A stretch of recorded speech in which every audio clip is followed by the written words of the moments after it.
Sir ಇದು 2018 model sir. ಇದು 1.5 ಗಾಡಿ, ಒಂದು 685 ಹೇಳ್ತೀವಿ, ಹೆಚ್ಚು ಕಡಿಮೆ ಆಗುತ್ತೆ ಸರ್. ಓಕೆ, ನೆಕ್ಸ್ಟ್ ಸರ್ ಇದು 2024 ಮಾಡಲ್ ಸರ್. 8 ತಿಂಗಳದ ಗಾಡಿ, ಒಂದು 9.5 ಹೇಳ್ತೀವಿ, ಹೆಚ್ಚು ಕಡಿಮೆ ಆಗುತ್ತೆ. ನೆಕ್ಸ್ಟ್ ಸರ್ ಇದು 2022 ಮಾಡಲ್ 1.7 ಗಾಡಿ, ಒಂದು 9-10 ಹೇಳ್ತೀವಿ, ಹೆಚ್ಚು ಕಡಿಮೆ ಆಗುತ್ತೆ. ಸರ್ 2021 ಗಾಡಿ 1.3 ಗಾಡಿ, ಇನ್ಶೂರೆನ್ಸ್ FC ಎಲ್ಲ ಫ್ರೆಶ್ ಮಾಡಿ ಕೊಡ್ತೀವಿ. ಇದೊಂದು 780 ಹೇಳ್ತೀವಿ, ಹೆಚ್ಚು ಕಡಿಮೆ ಆಗುತ್ತೆ. ಸರ್ ಇದು 2017 ಮಾಡಲ್ಲ 1.7 ಗಾಡಿ, ಒಂದು 675 ಹೇಳ್ತೀವಿ, ಹೆಚ್ಚು ಕಡಿಮೆ ಆಗುತ್ತೆ. ಸರ್ ಇದು ಮ್ಯಾಕ್ಸಿ ಟ್ರಕ್ ಪ್ಲಸ್ 2021 ಮಾಡಲ್, ಇದೊಂದು 695 ಹೇಳ್ತೀವಿ, ಹೆಚ್ಚು ಕಡಿಮೆ ಆಗುತ್ತೆ ಸರ್. 2023 model sir. ಇದು ಮ್ಯಾಕ್ಸ್ ಪಪ್ ಸಿಂಗಲ್ ಓನರ್ ಗಾಡಿ, ಒಂದು 780 ಹೇಳ್ತೀವಿ, ಹೆಚ್ಚು ಕಡಿಮೆ ಆಗುತ್ತೆ.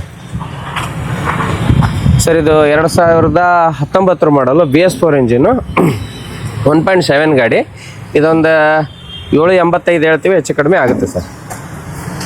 ಸರ್ ಇದು 2022 ಮಾಡಲು ಸಿಟಿ ಪಿಕಪ್ಪು 1.4 ಅಂತೇಳಿ, ಇದೊಂದು 820 ಹೇಳ್ತೀವಿ, ಹೆಚ್ಚು ಕಡಿಮೆ ಆಗುತ್ತೆ ಸರ್. ಸರ್ ಇವೆಲ್ಲ ಗಾಡಿ ಮೇಲೆ ಡೌನ್ ಪೇಮೆಂಟ್ ಎಷ್ಟಾಗುತ್ತೆ? ಇದೆಲ್ಲ ಗಾಡಿ ಅಂತಂದ್ರೆ ಸರ್ ನಿಮಗೆ ಒಂದು 120ರಿಂದ 140 ಡೌನ್ ಪೇಮೆಂಟ್ ಮಾಡಿದ್ರೆ ಉಳಿದಿದ್ದು ಲೋನ್ ಮಾಡಿ ಕೊಡ್ತೀವಿ. ಓಕೆ, ಇದಲ್ಲದೆ ನೀವು ಎಕ್ಸ್ಚೇಂಜ್ ಗಾಡಿಗಳನ್ನು ತಗೊಳ್ತೀವಿ? ಎಕ್ಸ್ಚೇಂಜ್ ಗಾಡಿ ಕೂಡ ತೊಗೊತೀವಿ. ಸಿವಿಲ್ ಚೆನ್ನಾಗಿದ್ರೆ ಜಸ್ಟ್ 1 ಲಕ್ಷ ಕಟ್ಟಿದ್ರೆ ಸಾಕು, ಲೋನ್ ಆಗುತ್ತೆ.